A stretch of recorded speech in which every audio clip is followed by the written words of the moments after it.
শুধু তাদের আধার কার্ড বাতিল হচ্ছে। হাইকোর্টের হলফনামা দিল কেন্দ্রীয় সরকার।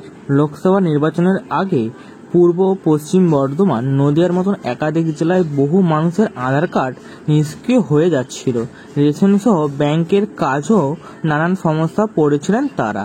কেন্দ্রীয় আধার কর্তৃপক্ষ অর্থাৎ ইউআইডিএআই তখন বলেছিলেন এই মুহূর্তে কোনো আধার নম্বর বাতিল করা হবে না, কিন্তু তাও ভুক্তভোগীরা কারণ জানতে চেয়েছিলেন। এবার আধার কার্ড নিয়ে হাইকোর্টের হলফনামা দিল কেন্দ্রীয় সরকার।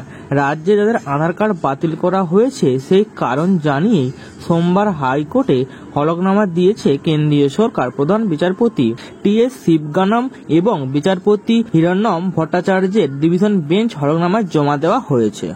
আধার কার্ড বাতিল হিসাবে হলফনামায় কী কারণে দেখিয়েছেন কেন্দ্রীয় সরকার? হলফনামায় কেন্দ্রীয় সরকার বলেছেন যে সেই নাগরিকদের বিরুদ্ধে এই পদক্ষেপ নেওয়া হচ্ছে যারা এরিয়াতে থাকার জন্য পর্যাপ্ত তথ্য সরবরাহ করছেন না, এবং সেই সমস্ত নাগরিকদের বিরুদ্ধে নেওয়া হয়েছে যারা কোনো নথি ছাড়া এখানে অবৈধভাবে বসবাস করছেন, তাও দেশের অভ্যন্তরীণ নিরাপত্তার কথা মাথায় রেখেই আধার কার্ড বাতিলের মতন পদক্ষেপ নেওয়া হচ্ছে। আধার কার্ডের ডেটাবেস দেখে যারা এখানে অবৈধভাবে বসবাস করছেন তাদের দেশে পাঠানোর প্রক্রিয়া শুরু হয়েছে। যারা ভুয়ো নথি দিয়ে আধার কার্ড তৈরি করে এখানে বসবাস করছেন তাদের খোঁজ নেওয়া হচ্ছে। মূলত এই নিয়ম কার্যকর হয়েছে বিদেশের নাগরিকদের জন্য।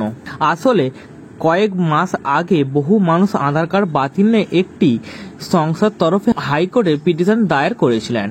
এনআরসি বিরোধী জয়েন্ট ফোরাম নামে সংগঠনটি আদালতে দাবি করেছিলেন যে রাজ্যের বহু মানুষের আধার কার্ড নিষ্ক্রিয় করা হচ্ছে।